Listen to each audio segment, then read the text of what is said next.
Olá, é uma honra e um prazer muito grande participar desse projeto da Turma do Bem, né, junto com a Colgate, e fiquei muito feliz em ser convidado para a gente falar de um tema bem importante, acho que para toda odontologia, de uma forma geral, e um tema que me chama muita atenção, é um tema que eu quero compartilhar com vocês. Vou compartilhar minha tela com vocês agora para a gente poder iniciar a aula. Muito bem. O meu tema é preparo ortocirúrgico não convencional. Porque todos nós sabemos que nós aprendemos na especialização como preparar um caso para a cirurgia ortognática, levando em consideração alguns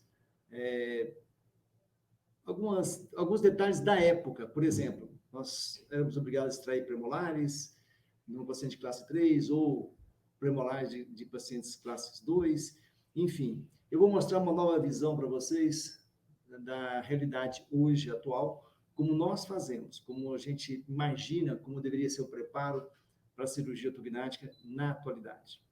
Bom, antes de iniciar qualquer apresentação, eu sempre agradeço à Inteligência Infinita, motivo pelo qual nós estamos aqui nesse projeto. É um projeto belíssimo. A ONG Turma do Bem, eu faço questão de participar, de estar junto, para a gente poder espalhar essa ideia, que é uma ideia excepcional. Eu agradeço a Inteligência Infinita, então, por nós estarmos aqui nesse grande projeto. Eu sou de Brasília, minha clínica, já estou aqui há 35 anos, eu tenho 35 anos de profissão, eu tenho mais de 9.400 casos tratados em ortodontias documentados, eu tenho mais de 3.700 casos já com a técnica com mini placas, e há 12 anos eu trabalho com diagnóstico 3D. Muito bem, vamos ao meu tema, né? Para não perdermos tempo, o meu tempo é preparo ortocirúrgico não convencional. O que eu quero dizer? Como nós fazemos para hoje, para que os casos, não tenham que retratar os casos, principalmente ortocirúrgicos. Eu costumo dividir os meus pacientes de retratamento em complexos, de alta complexidade e pacientes de extrema complexidade, ou seja, pacientes que têm recidiva da cirurgia ortognática e pacientes que já têm disfunção. Então, como nós fazemos hoje para evitar casos como esse, paciente depois da cirurgia ortognática, um ano depois, mordida aberta, dor, disfunção, já teve cirurgia de maxila e mandíbula e uma oclusão como essa, né? perdendo toda a parte oclusal, perdendo estabilidade, e quando você vai olhar no diagnóstico 3D, né, o côndilo do lado direito completamente comprometido, já com processos de reabsorção, disco deslocado sem redução do lado direito, disco deslocado com redução do lado esquerdo. Ou seja, à medida que o paciente perde volume, vai recidivando a cirurgia ortognática. O que nós podemos fazer para evitar esse tipo de caso? Para não chegar ao ponto, reopera esse caso, não reopera esse caso, ou como esse paciente também, que depois de anos da cirurgia ortognática, vem à sua clínica com uma queixa importante em maxila mandibulamento e logo em seguida o paciente tem alguns problemas cruciais e quando nós analisamos o diagnóstico 3D, você observa que o paciente tem uma reabsorção condilar pós-cirúrgicos. Quais são as causas, o que levou o paciente a tudo isso e como vamos retratar esse paciente hoje mediante a recidiva, nesse caso da classe 2, um paciente operado. O que nós podemos fazer hoje nesses casos? Próstese de côndilo, nesse caso? Então, quais são os detalhes que nós vemos hoje e observamos e estudamos e olhando, e, claro, sempre com um olhar nas evidências científicas, para que os casos não cheguem a essa magnitude ou a essa recidiva tão importante? O que nós podemos fazer? E exatamente esse é o tema que eu vou discutir com vocês aqui hoje, que é de extrema importância, que nós temos muitos pacientes sofrendo com essa causa. Então, acho que por isso que eu escolhi esse tema para falar com vocês, que eu acho que é um tema de extrema importância para toda a comunidade e para todos nós, da odontologia. Bom, o ponto está em falar de estabilidade, né? Qual é a estabilidade de todos os tratamentos, não só de ortodontia, mas de toda a, a odontologia? É, é, Sabemos que 90%, infelizmente, a minha realidade clínica aqui em Brasília, dos meus pacientes, infelizmente, 90% são retratamentos ortodônticos, né, de pacientes adultos. E, claro, nós vamos sempre observar o porquê, né, o porquê sempre, por que esses casos não têm estabilidade. E a gente sempre vai ter um olhar especial pela TM, né, tanto da parte de saúde quanto da parte de posição ou de relação cêntrica. Quando nós falamos de saúde, vou exemplificar, que eu gosto muito de exemplificar em outros casos, com casos clínicos, que fica mais fácil para o entendimento. Para uma paciente como essa, com mordida aberta, classe 2, disfunção, e a queixa principal dela, a minha mordida abriu outra vez, com 2 tratamentos ortodônticos anteriores, 10 anos usando aparelho fixo. E abriu a mordida, tinha contenções superiores, mas paciente muito jovem, 21 anos de idade. Onde está o grande problema? Talvez seja a grande diferença, né, que nós observamos hoje entre o diagnóstico 2D e o 3D, porque quando você observa esse paciente aqui, no traçado cefalométrico, o côndilo está perfeito, mas tem uma mordida aberta enorme, né, 2 tratamentos, 10 anos no aparelho. E, claro, na panorâmica já tinha indícios que nós teríamos problemas nas ATMs, e quando você verifica esse caso, do ponto de vista tomográfico, é muito claro que esse paciente tem um processo degenerativo bicondilar. Observe o osteofito, a forma da fossa nem existe mais, e a grande perda de volume, tanto do lado direito quanto do lado esquerdo. Nessa época, nós não tínhamos o diagnóstico como temos hoje, nós temos o volume condilar, mas já é um indício de um processo degenerativo, ou seja, toda essa recidiva que esse paciente tem foi devido a um processo degenerativo bicondilar, ou seja, perdeu abriu a mordida de novo, exatamente porque não tem estabilidade na ATM, né? E isso obrigou a todos nós, da área de odontologia, como um todo, tanto a reabilitação, quanto a ortodontia, como a DTM, estudarmos mais a anatomia e todos os processos que acometem a TM. Começamos a ver o foco da TMJ First, que uma da principal ponto é a estabilidade condilar, né? E eu gosto muito dessa frase que George Allen e Peter Dawson sempre colocaram, e eu acho excepcional compartilhar com vocês. Não podemos analisar a oclusão de nossos pacientes sem considerar a posição e a saúde ocular, a saúde articular. Então, sempre, nós não podemos analisar nenhum tipo de oclusão de qualquer especialidade sem analisar a posição, a relação cêntrica, e a saúde, principalmente a saúde condilar, para nós obtermos estabilidade de qualquer tratamento na área de odontologia como um todo. E para isso, claro, que a gente hoje a gente disponibiliza de uma ferramenta excepcional, que é o diagnóstico 3D. Então, antes de iniciar qualquer tratamento, nós devíamos responder algumas perguntas. Por exemplo, o paciente tem assimetria? Né? A origem da assimetria, ela é dentária, ela é postural, ela é esquelética? Se existir assimetria só com cirurgia, permite algumas pequenas compensações. As linhas médias faciais coincidem com as linhas médias dentárias? Se tiver desvio superior ou inferior, quantos milímetros? Para que lado? A morfologia da maxila e mandíbula simétrica, as ATMs estão concêntricas ou estão adaptadas? Têm patologia ou são saudáveis? Os discos articulares estão em boa posição? Importante o diagnóstico com as ressonâncias também. Então, antes de iniciar um tratamento, deveríamos responder essas questões friamente. Então, cabe uma pergunta, né? Qual é a real evolução hoje do diagnóstico 3D do diagnóstico 2D ao diagnóstico 3D? Então, vou dar um exemplo dessa evolução. Fica mais fácil exemplificar com casos clínicos. Essa paciente de 2015 procurou o ateliê oral, todo mundo conhece muito bem a clínica ateliê oral. Eu tive a oportunidade de trabalhar com os meninos do ateliê, Marcelo Moreira, Marcelo Queridos, o Luiz Calite, durante quase 8 anos, em São Paulo. E essa paciente, em 2015, apareceu no ateliê com uma queixa estética só. Não tinha dor, não tinha nada. E já tinha passado por várias especialidades, na ortodontia, na reabilitação oral, vários profissionais da área da odontologia, né? E foi lá para estética, principalmente por causa do lateral. E, claro, isso é um fato, né? Acho que quase chega a 90% das clínicas ainda utilizam o diagnóstico 2D para fazer os seus diagnósticos, né? No caso, era uma pele, uma panorâmica e uma série de prepicais, às vezes um corte da maxila ou da mandíbula tomográfico, e aí parte para o diagnóstico. Ou seja, cada especialidade usa uma forma de diagnosticar. O ideal é que nós usássemos uma só ferramenta para todas as especialidades. Bom, quando eu entrei no ateliê, há anos atrás, eu sugeri que a gente usasse o diagnóstico 3D para todos os pacientes, independente que fosse lá para buscar só a estética. E foi exatamente nesse paciente que chamou a atenção.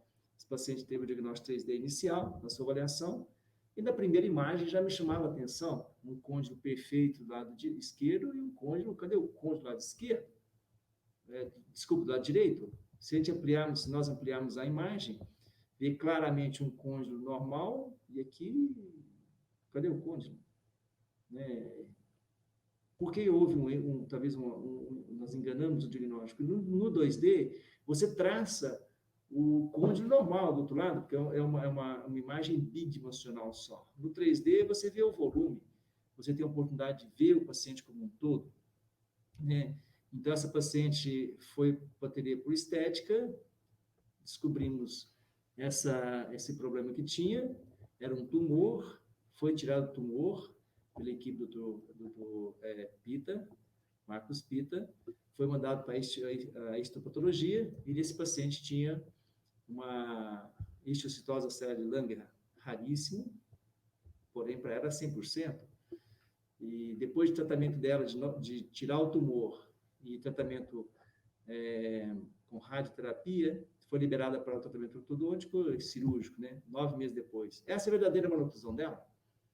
Então, observe as tomografias depois, 9 meses depois, e com essa agora, com a verdadeira maloclusão. Ou seja, se eu tivesse colocado, retratado ortodonticamente, ou se tivesse feito toda a parte de reabilitação dela, essa seria a realidade dela em pouco tempo. Essa doença não começou agora. Então, foi um caso que nós usamos o protocolo de preparo ortocirúrgico não convencional, nesse caso com 2 miliplacas superiores e 2 inferiores, para nós trabalharmos a maxila, para não ter que operar a maxila, e no inferior, para trabalhar o pitch e tirar a projeção dos incisivos, para que o Dr. Marcos Pita pudesse fazer a sua cirurgia de prótese de côndilo, quer dizer, uma cirurgia somente de mandíbula e prótese de côndilo. Ou seja, só estou dando um exemplo do diagnóstico aqui, não entrei no tema ainda do preparo ortocirúrgico, a importância de nós termos uma visão 3D do diagnóstico, é importante ter um diagnóstico único para todas as especialidades, para que a gente pudesse conversar com todas as especialidades, sem ter que cada um fazer seu diagnóstico, e através de uma tomografia crâniofacial total, você tem essa possibilidade de analisar vários pontos, que eu vou explicar em seguida para vocês. E aqui o paciente, logo após a cirurgia, excepcional, feito pelo meu amigo Marcos Pita, de São Paulo, a paciente ainda logo após a cirurgia. Esse caso vai ser publicado em breve. Nós estamos esperando o follow-up dela de 5 anos, fazer uma publicação internacional, mostrando exatamente o que foi feito nela. Muito bem. Um pouquinho de água para... Muito bem. Então, aprofundando um pouquinho, o que nós utilizamos hoje para o diagnóstico 3D? Nós utilizamos uma forma de diagnosticar, que é feita pela empresa Easy 3D, onde ela compila todos os dados, que é enviado as fotografias, é enviado o arquivo DICOM, a empresa compila todos os dados e faz todas as análises, e logo em seguida envia para o profissional, seja ele de qualquer área, para que seja interpretado, que o profissional interprete. Então, é processado todos os dados pela empresa e enviado para o colega, e você tem pronto todas as análises, desde a análise morfológica, passando pela TM, até as análises radiográficas, enfim, um estudo completo. Eu não vou aprofundar muito aqui, mas vou dar só exemplo como é que é feito. Então, vem lá as fotografias internas, vem lá a morfologia, a orientação do crânio na posição natural da cabeça, né? Todos os exames são feitos em MH, o máximo de integração habitual, para que a gente obtenha um volume de informações como o paciente está. Então, avaliação oclusal externa e interna, né? E um dos pontos principais desse diagnóstico 3D, que vem tudo em PowerPoint descrito para o profissional, é a craniometria e analisar profundamente a TM. Ver se o paciente não tem assimetria, então é feito análise da assimetria do corpo e do ramo. Vão ser analisadas as compensações, ou seja, tem muito paciente que tem compensação teto-fossa, isso é importante de ser analisado, isso é compilado, isso é medido, né, a distância que existimos entre o fossa direita e a fossa esquerda. Muitos pacientes têm compensações. É analisado o paciente, da TM do paciente sagital e coronal, avaliada a saúde articular com vários cortes coronais sagitais, uma imagem ampliada para mostrar, inclusive, para o paciente, uma avaliação axial condilar, uma avaliação do ângulo axial do paciente. E hoje nós temos a oportunidade, que isso aqui foi publicado recentemente, de analisar o volume condilar.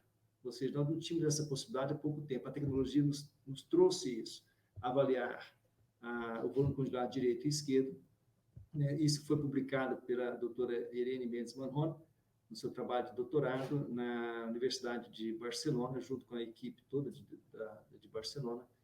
E isso nos tem ajudado a colocar luz sobre o ponto principal que hoje nós chamamos de estabilidade de qualquer tratamento da odontologia. E nesse caso aqui, nós estamos falando sobre o tratamento ortocirúrgico.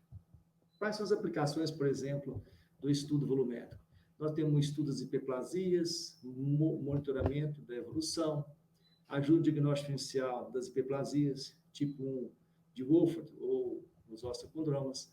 Nós temos um planejamento melhor das cirurgias para serem menos invasivas, estudo de processo degenerativo que nós não conseguimos enxergar somente na tomografia, nós temos um volume e como isso vai evoluir o tratamento.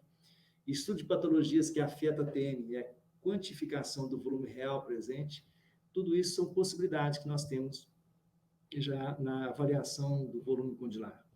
Por exemplo, dar um exemplo, como é que vai ajudar nas hiperplasias? Também um trabalho publicado pela Universidade de Barcelona, onde a gente vê não só a morfologia, como o volume, e através disso tem a possibilidade de ter planejamento de cirurgias menos invasivas, né? Até de via interna, porque nós temos a possibilidade de medir o volume e, com isso, fazer cirurgias menos invasivas quando se trata de hiperplasias. Outro ponto muito interessante, inclusive para a área de disfunção temporomandibular, é avaliar o estudo de processos degenerativos, né? E se o segmento da evolução, se está evoluindo, se não está evoluindo, com o tratamento que é sugerido. Então, através das imagens, a gente já tinha só essas imagens, hoje não tem uma possibilidade de ter essas imagens. E observem, até toda avaliação do processo degenerativo de forma volumétrica e saber exatamente o que está acontecendo com o côndilo, isso nós não tínhamos até um certo tempo atrás. E fazendo o tratamento, tem como você avaliar com sobreposições tomográficas do côndilo se realmente estabilizou ou não estabilizou o tratamento proposto. Então, aqui é o vermelho, azul e o vermelho, que é o final, o côndilo completamente estabilizado, para assim fazer os tratamentos necessários, seja de reabilitação, seja de cirurgia, seja só de ortodontia.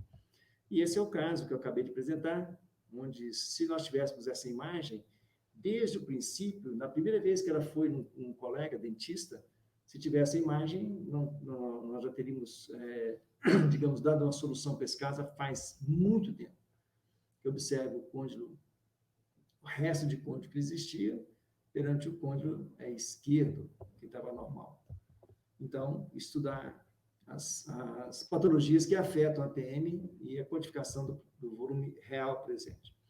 O caso que eu acabei de apresentar, onde o Dr. Marcos Pita fez a cirurgia de condilar nesse paciente. Desculpa, um pouquinho mais de água. Sei que vocês sabem que Brasília é muito seco nessa época, então vocês ficam falando, com certeza a garganta vai embora. Muito bem. Continuando o diagnóstico. É possível estudar com esse diagnóstico as relações maxilomandibular. Então, para ficar mais fácil a leitura, usamos diagramas, figuras geométricas da maxilomandibular. Tem que saber ver as compensações que nós temos, avaliação do ponto A do ponto B via craniometria, isso é de extrema importância para nós estudarmos se é classe 1, classe 2, classe 3. Avaliação sagital, alguns pontos cefalométricos foram mantidos em 3D, né? Isso aqui para ortodontia, para cirurgia, ângulos decisivos, avaliação dos decisivos direito e esquerdo de forma bem detalhada. O ANB, SNA-ANB, é um dado importante para todos nós.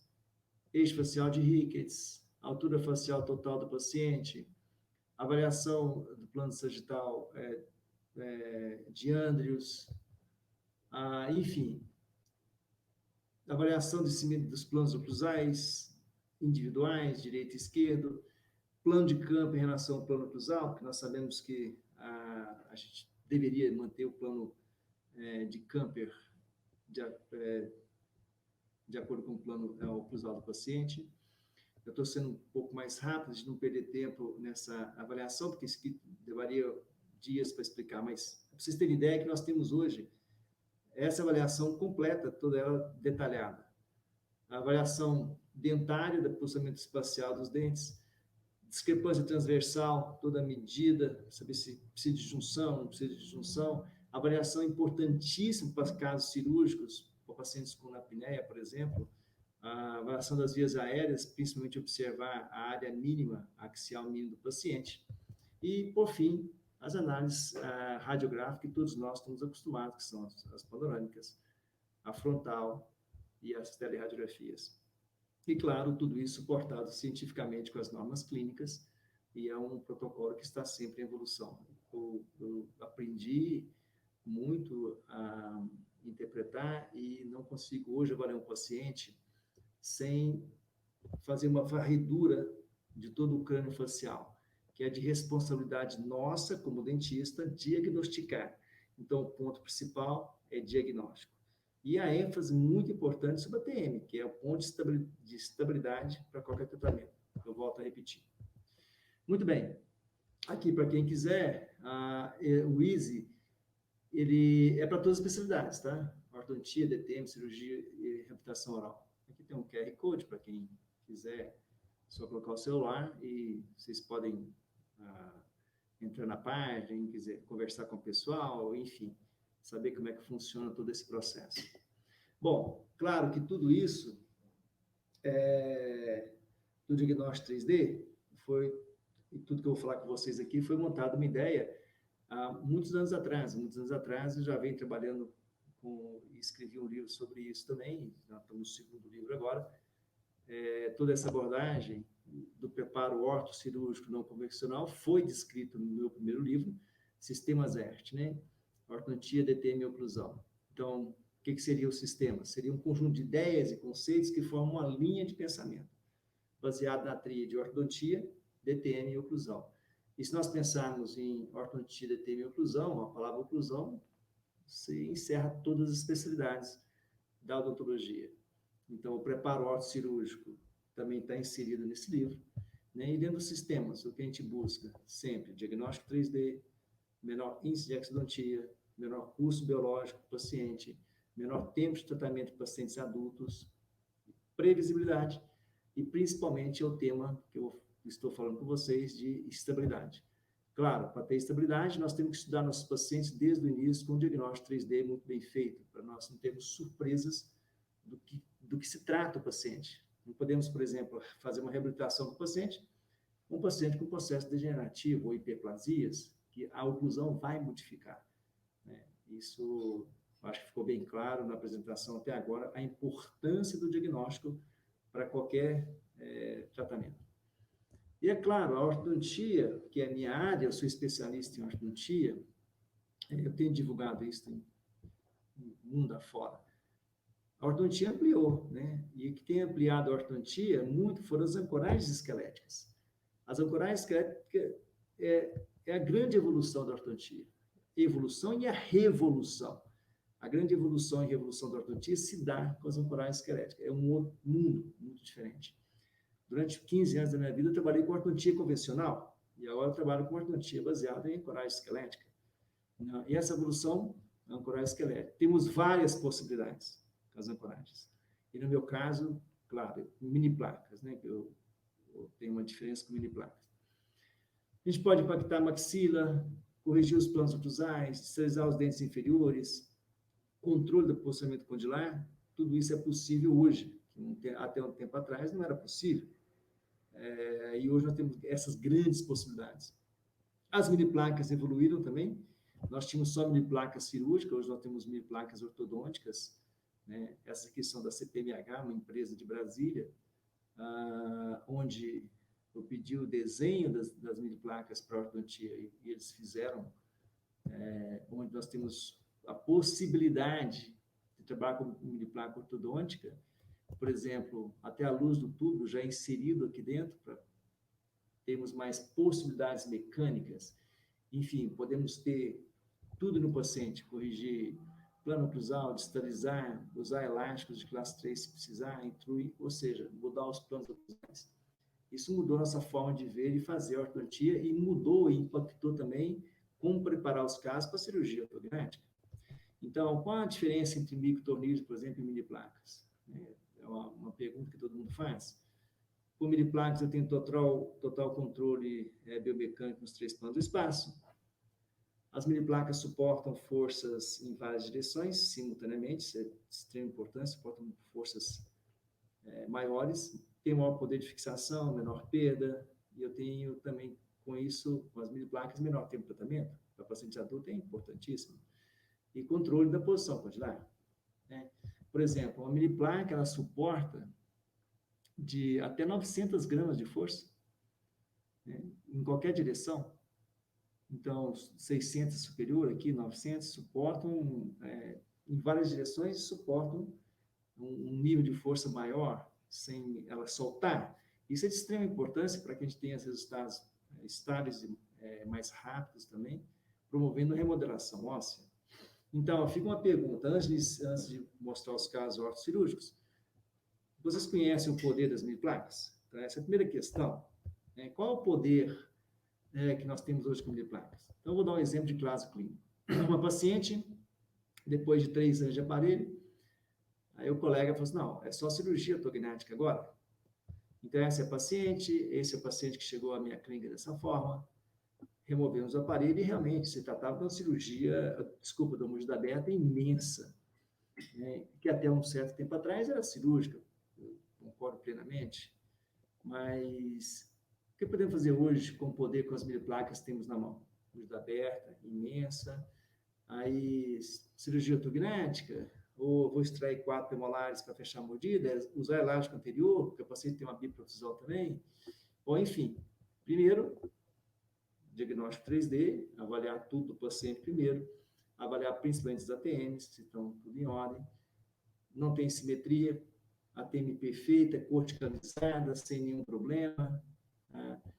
E tanto no sentido coronal como no sentido axial, perfeito. Então, não tem doença articular e a posição está bem, está em relação cêntrica, então está ótimo o paciente. O volume condilar direito e esquerdo sem nenhum problema. Então, eu posso iniciar e propor uma outra forma, em vez de cirurgia ortognática, nesse caso. 4 mini placas, eu vou mudar o plano oclusal, vou distalizar os dentes superior e inferior. Eu vou dominar os planos oclusais. Com isso, eu vou ter condições de colocar o aparelho, colocar as mini placas, direita e esquerda, e sair dessa forma aqui, dessa forma, observa o osso superior e o osso inferior, como é que é possível, inclusive, incluir o inferior, o arco inferior. E, com o tempo, 7 meses, em 7 meses, eu terminei esse caso, quer dizer, tempo de tratamento mínimo, Também do lado esquerdo também mudou completamente a remodelação óssea superior e inferior com inclusão inferior, da mesma forma. Ou seja, fechamos a búlgida aberta, sem elásticos inferiores, corrigimos a búlgida aberta, nesse caso, em 7 meses. Aí é só terminar o caso, fazer o que tem que ser feito, coordenar os arcos superior e inferior, né? E assim terminar o caso. Mas qual a conclusão que fica sobre o poder das mini-placas? O poder das mini-placas é que, hoje 90% das búlgidas abertas não são cirúrgicas. Então, é bom, se eu estou falando de um tema cirúrgico, é bom colocar aqui, hoje, 90% das búlgidas abertas não são cirúrgicas, são passíveis de ser tratadas com mini-placas, né? Ou seja, remodelando o osso superior e inferior. Né? Se o tema é cirurgia, eu tenho que iniciar com vocês sobre o poder das mini-placas. Então, outro poder da mini-placa bem importante é quando eu tenho um paciente com excesso vertical da maxila, como esse paciente. Então, leve classe 2, mesma coisa, vou estudar o caso de forma tridimensional, analisar todos os detalhes, analisar a posição côndilo, posição condilar, saúde condilar, né? E a partir daí, também propor um outro tipo de tratamento que é possível nesse caso. Então, esse paciente, 6 mini-placas, né? Trabalhar a arcada superior e inferior, mas principalmente a arcada superior. Então, só na posição das mini-placas superiores, vocês estão vendo aqui onde é que são colocadas a 10 milímetros, 8 milímetros, né? Entre anterior e posterior. E aí fazer a mecânica, né? Sempre embaixo com controle vertical, em cima impactando a maxila. Não vou descrever mecânica aqui, porque não é o tema dessa aula, mas é possível estabelecer a mecânica, impactando o osso, corrigindo a maloclusão do paciente, impactando, chegando até um ponto que nós temos estabelecido a classe 1 e podemos tirar o aparelho do paciente. Então, aqui removido o aparelho do paciente, com um sorriso, não foi submetido à cirurgia ortognática, e com isso nós temos a oclusão estabelecida do paciente. E se nós compararmos aqui inicial e final, você vê que é possível, sim, impactar a maxila até 6 milímetros. Você vai aqui até, nós temos uma dobra do osso aqui, a mini-placa não muda de posição, e aqui a mini-placa, quem impactou, quem mudou de posição foi o osso por remodelação óssea. Então, é possível? Esses casos de impacção de maxila, em muitos casos, que nós não temos que avançar a maxila, a gente pode impactar a maxila via mini-placa, e muitas das vezes, por exemplo, fazer uma cirurgia só de mandíbula, que já faz parte de um preparo ortocirúrgico, trabalhando junto com os cirurgiões bucomaxilo, muitas das vezes pacientes que têm comprometimentos articulares, essa impacção via mini-placas, ela tem menos sobrecarga da TM, que nós temos que discutir isso nos congressos, discutir isso mais profundamente, qual é a possibilidade que nós temos hoje, mediante a ajuda das mini-placas, em conjunto com o cirurgião bucomaxilofacial e com a disfunção temporomandibular. Esse é o resultado final do paciente, e isso nos encanta. Bom, entrando especificamente no tema agora, depois que eu dei a explicação sobre, primeiro, diagnosticar, segundo, qualquer estabilidade, terceiro, quais são as possibilidades que nós temos, a gente pode falar sobre o que do preparo ortocirúrgico. Então, eu separei somente 2 casos, para vocês terem a real noção do que pode ser feito e de que forma nós tratamos os pacientes hoje com uma melhor função e melhor resultado estético. Então, o paciente começa aqui 20 anos de idade, 11 meses, né? Uma classe 3 bem acentuada, quer dizer, você vai estudar o paciente em 3D e você vai chegar às conclusões do seu estudo que o paciente não permite uma compensação. Não tem como compensar bases ósseas fora da posição como esse paciente. Então, eu fico muito preocupado hoje com as compensações que estão sendo feitas e o resultado a longo prazo desses pacientes.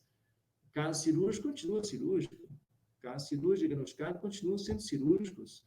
E o que nós temos que saber é como preparar esses casos para a cirurgia. Então, nesse caso, o preparo vai se dar com 2 mini-placas superiores, porque eu não quero extrair premolares superiores para ter o gap cirúrgico, como nós fazíamos no passado, no preparo convencional. E nós vamos também preparar os planos oclusais para que o cirurgião faça uma cirurgia só de maxila, e não precisa fazer uma cirurgia de maxila, mandíbula, nesse caso. Então, vou preparar o caso, colocar a mini-placa, preparar o plano oclusal, tanto superior, tanto direito do lado esquerdo. Nesse caso, vou colocar uma placa inferior só para desocluir o paciente. Vou conduzir o caso com as 2 mini-placas superiores, até que a gente tenha um preparo com os arcos de aço superior e inferior, projetando incisivo inferior. E o paciente vai ficar, digamos, feio, 5 meses, que esse preparo é muito rápido. Em 5 meses eu preparo um paciente como esse para a cirurgia tubinática, com as 2 placas superiores. E com isso é enviado ao cirurgião, nesse caso aqui, meu amigo Marcos Pita, de São Paulo, onde ele foi feita a cirurgia. Observe, foi feita a cirurgia com avanço, uma Lefort mais alta, né, para projetar mais o terço facial do paciente, e com os perfeitos na posição, e com a cirurgia somente de maxila. Então, esse é o resultado estético do paciente, funcional, uma cirurgia somente maxila. Né? Todo o caso entre preparo, cirurgia e tirar o aparelho 11 meses e 9 dias. Agora vem a parte estética, né? Nesse caso aqui foi feita a estética pelo Dr. Cláudio Pinho, aqui de Brasília, somente as resinas, excepcional dentista que nós temos aqui, na área de estética, e exposição dos dentes, linha de sorriso, observe a modificação que nós tivemos no rosto do paciente, né, com a cirurgia de maxila, e aqui já com as resinas feitas pelo Dr. Cláudio Pinho, e resultado final do paciente. O que a gente quer dizer? Nós temos resultados melhores, tanto a parte de função como de estética. Por quê? Porque nós preparamos o caso de forma diferente. Nós não extraímos, nós preparamos com 2 mini-placas, preparamos os planos oclusais e permitiu o cirurgião trabalhar com mais segurança, uma cirurgia mais rápida para esses pacientes, com um resultado estético como nós queríamos, como nós queremos de todos os pacientes. E um segundo caso, para exemplificar para vocês, um caso um pouco mais complexo, né, da minha querida Bia, lá de Fortaleza, onde ela tinha a mesma coisa, mesmo processo, diagnóstico 3D, avaliar o paciente, esse paciente tinha uma deficiência de maxila classe 3 com assimetria esquelética não compensada, né? Aqui já com os cônjuges, com saúde condilar, felizmente, mas cônjuges fora de posição, e uma diferença aí de 7 milímetros, né, de assimetria. Esse paciente, no passado, por isso que é importante nós cuidarmos das crianças, é um tema que gosto muito de falar. Então, esse paciente foi submetido a um protocolo de extração seriadas, que merece um pouquinho de atenção, e nós refletimos se a gente era uma boa conduta de fazer extrações seriadas ou esperar o crescimento do paciente e ter alternativas na época melhores. Mas, enfim, foi feito as extrações seriadas, depois extrações premolares, e o paciente caminhou com a classe 3, não por causa disso, mas porque já era da sua genética, se tornou a classe 3 com assimetria. Aqui estão as extrações premolares, enfim. Quando eu fui planejar o caso, né, nós tínhamos que planejar o caso e preparar para a cirurgia ortognática. Então, o preparo que eu queria era um preparo que permitisse uma cirurgia mais rápida, com resultados melhores, ou seja, tirar os sisos. Eu vou entrar com 4 mini-placas para preparar esse caso para a cirurgia ortognática. E, infelizmente, os 2 prés que ela perdeu, que foram extraídos no passado, nós vamos ter que recolocar. Então, infelizmente, tem que recolocar os pré-inferiores, porque o preparo vai abrir esses espaços, que eu vou fazer a descompensação com as mini-placas, e no superior nós decidimos não abrir, é como se fosse um preparo cirúrgico antigo, com 2 extrações de premolares. Bom, enfim, essa é a Bia, aqui estão as mini-placas colocadas, né? 4 mini-placas, e vamos preparar os planos oclusais, descompensar esse paciente, comprimir a arcada superior, porque tinha um disjuntor que foi feito no passado, E com isso vamos preparando mecanicamente com as mil placas, vamos cruzando até chegar a um ponto que nós aumentamos o desvio de mediana, que vai ser corrigido pelo cirurgião, né? E foi aberto os espaços, né? Para o espaço foi aberto pela mecânica de preparação de descompensação e vai ser colocado os 2 implantes no futuro do paciente. Então, aqui está a Bia, logo antes um pouquinho antes da cirurgia ortognática, a gente tira todas as fotografias e, claro, a cirurgia ortognática evoluiu muito, né? É uma matéria que eu gosto muito de trabalhar junto com meus colegas da cirurgia ortognática, e eles evoluíram já por planejamento virtual. Esse paciente vai ser feito maxila, mandíbula e mento. Né? Tem como hoje planejar virtualmente, fazer as guias cirúrgicas, tanto de maxila e mandíbulas virtuais, né? Já é a grande evolução que nós tivemos aí. E esse paciente foi operado por meu amigo Dr. João Milk Neto, aqui de Brasília. A cirurgia foi feita em Brasília, né? Então, maxila, a fixação com as guias, né, prototipadas, cirurgia de mandíbula, o avanço, fazendo o desvio da mandíbula que era simétrica, né, a classe 3 com simetria, e, por fim, o mento da paciente, fazer a mentoplastia, então, maxila, mandíbula e mento, e todo era preparado com o protocolo de preparo ortocirúrgico não convencional.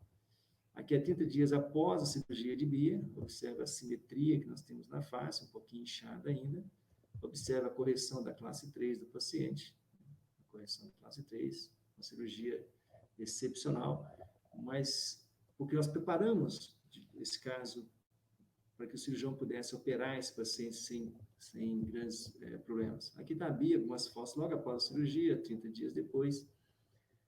Veja como mudou a forma da sua face, a sua simetria, etc. E aí, quando volta a cirurgia, nós, ortodontistas, vamos terminar, refinar o caso, né? Foi colocado os implantes, a Bia já colocou os definitivos, com os provisórios, onde eu vou terminar o caso, botar as guias em posição, né? Para terminar a ortodontia e terminar o caso. Com isso, eu vou tirar o aparelho, entregar para o reabilitador para fazer as suas adequações finais. Mas nós saímos dessa posição com o paciente classe 3, deficiência maxila, com desvio assimétrico, para essas posições de oclusão normal do paciente, arcada superior e inferior, restabelecido, inclusive, os implantes inferiores. E aqui a Bia sem o aparelho, a Bia com seu sorriso maravilhoso, um resultado estético e funcional excepcional, porque nós preparamos o caso primeiro, tendo o protocolo de preparo ortocirúrgico não convencional, e aqui está, inclusive, as filmagens da paciente, do ponto de vista antes e depois, sorriso, no sentido 45 graus e de perfil. Então, observem bem as grandes modificações que nós tivemos na face e na vida de Bia. No caso, que nós fizemos as duas coisas, contemplamos tanto a face, com o resultado estético e o resultado funcional, que é de extrema importância para todos nós. Bom, esses são os 2 casos que eu queria compartilhar com vocês, mas eu quero deixar o resumo do que essa pequena aula eu gostaria de transmitir, né? Uma mensagem para vocês levarem para casa, porque uma aula é importante, aquilo que você leva para casa para você poder refletir. Bom, no preparo ortocirúrgico não convencional, vocês viram que a gente usa mini-placas para preparar, né? E na cirurgia, essas mini-placas são removidas para nós trabalharmos melhor para o cirurgião bucomaxilo. Então, o que nós temos de bom nessa forma de fazer? Primeiro, evita a necessidade de extração de premolares, classe 3 superior, classe 2 os premolares inferiores, isso é uma realidade. Preparação do plano oclusal, isso é de extrema importância, preparar o plano oclusal primeiro, para que o cirurgião não faça uma ortodontia na cirurgia, Isso reduz a necessidade de segmentações, né? De fazer segmentações no paciente, reduz muito a necessidade, porque o cirurgião não tem que corrigir torques, nem fazer uma ortodontia na cirurgia. Isso dá pré-operatoriamente a saúde, a posição condilar, exatamente para nós observarmos a estabilidade de longo prazo nesses pacientes. Estabelecer uma posição condilar de RC, se possível, antes da cirurgia, que é de extrema importância. E, claro, reduzir a sobrecarga na TM, se nos casos que eu possa impactar a maxila, por exemplo, e fazer uma cirurgia só de mandíbula, eu vou reduzir significativamente a sobrecarga e, muitas das vezes, evitar uma reabsorção condilar idiopática. Bom, evitar a necessidade de cirurgia de Lefort 1 em casos que não requerem avanço maxilar. Claro, se o paciente requerer avanço maxilar, claro que tem que operar a maxila, mas suponho que o paciente não tenha que avançar a maxila, eu posso impactá-la nesses casos e evitar uma cirurgia de Lefort 1. Reduz a necessidade de cirurgia de segmentação, reduz significativamente o tempo de preparação ortodôntica pré-cirúrgica. Se prepara muito rápido com as mini-placas para a cirurgia ortognática. Claro, menor tempo cirúrgico, e isso é de extrema importância, menor tempo cirúrgico durante a cirurgia ortognática, e isso reduz, né, menor morbidade do paciente, eu acho que é ponto crucial. E tudo isso devido a essa preparação que nós temos com as mini-placas. Então, conclusão que eu podia tirar com vocês sobre essa aula, né, é de crucial importância, então. Um diagnóstico 3D preciso, uma adequada preparação ortodôntica, nesse caso com mini-placas, são fundamentais para obter estabilidade, função e estética. O total controle do plano oclusal com ortodontia através das mini-placas permite preservar a saúde da ATM e reduzir a morbidade dos pacientes.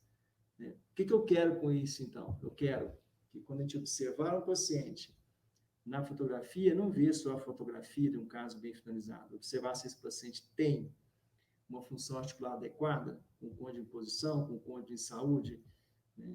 Se possível, com o disco interposto, né? entre as ATMs, para nós buscarmos uma estabilidade ortopédica musculoesquelética. Então, o ideal para qualquer tratamento da odontologia, e não só na cirurgia ortognática, seria buscar um equilíbrio do sistema estomatognático. Todos nós, dentistas, trabalhamos dentro desse sistema super, hiper complexo, né, onde esse equilíbrio deveria ser observar sempre a ATM primeiro, TMJ first.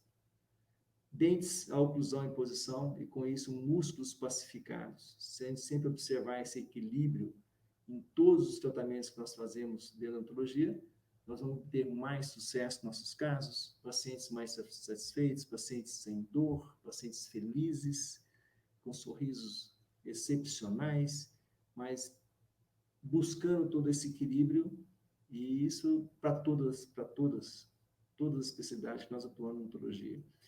E isso, no fundo, é o objetivo de todos nós dentistas, né? Todos nós dentistas buscamos exatamente essa satisfação do paciente, um bem-estar físico, mental e físico do paciente. É buscar todo compor todo esse diagnóstico e esse equilíbrio para o melhor paciente, sempre, porque o nosso objetivo é, sim, o nosso paciente. Eu quero aqui agradecer mais uma vez a Colgate, a Turma do Bem, pelo convite, pelo honroso convite de ministrar essa aula para vocês. Eu espero que, de alguma forma, eu possa ajudar vários colegas a ter um entendimento melhor sobre diagnóstico, sobre o preparo ortocirúrgico. Deixo aqui também meu e-mail, meu Instagram, e muito obrigado. Obrigado mesmo de coração.